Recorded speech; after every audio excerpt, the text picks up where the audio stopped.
Yun mga master, kamusta kayong lahat mga master? So may ano lang ako dun mga master, dun sa mga nagtatanong sa akin dun tungkol sa Sniper 155 na keyless, na mahirap nang buksan yung kanilang upuan at mahirap na rin pihitin yung kanilang ignition.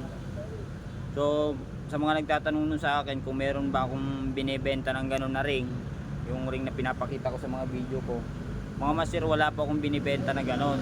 Kasi ang mangyayari kasi master, kapag gumawa po ako ng katulad nun, baka mamaya pagdating sa inyo is hindi pa siya magsakto ng maayos. So ang mangyayari mga master, kapag hindi nagsakto ng maayos yun mga master, is i-repair nyo ulit, no?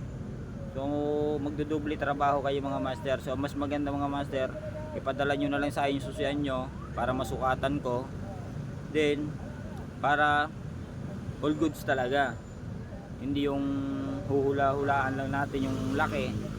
Kasi totally meron naman talaga ako ng sinusukatan dito kung gaano lang kalaki yung bilog.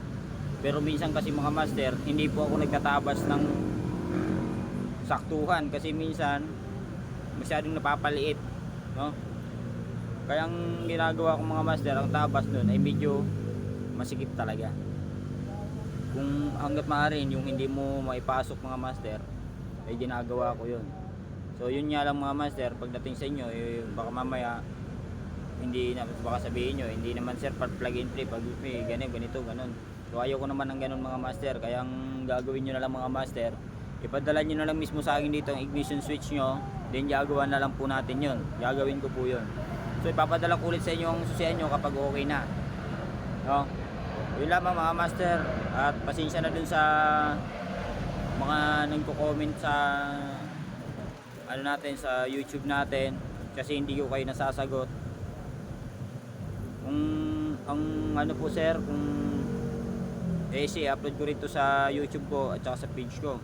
So yung mga naghahanap ng tutorial mga master tungkol dun sa keyless 155 na problema sa ignition switch nya, i-search nyo lang po yung aking YouTube channel. So ilalagay ko na lang po sa comment section yung ang link ng aking YouTube sa channel para mapuntahan nyo po yung aking YouTube. So sa ito i-upload ko rin ito sa YouTube sa mga nanonood naman sa akin at sa subscriber ko sa YouTube ko.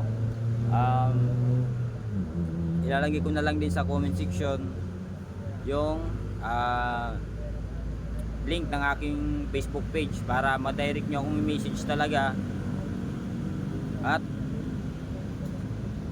makakapag-reply ako sa inyo. Kasi dun sa YouTube mga master, hindi talaga ako nakakapag-reply halos, pero yung iba naman na replyan ko, pero mas madalas kasi sa page talaga ako, no?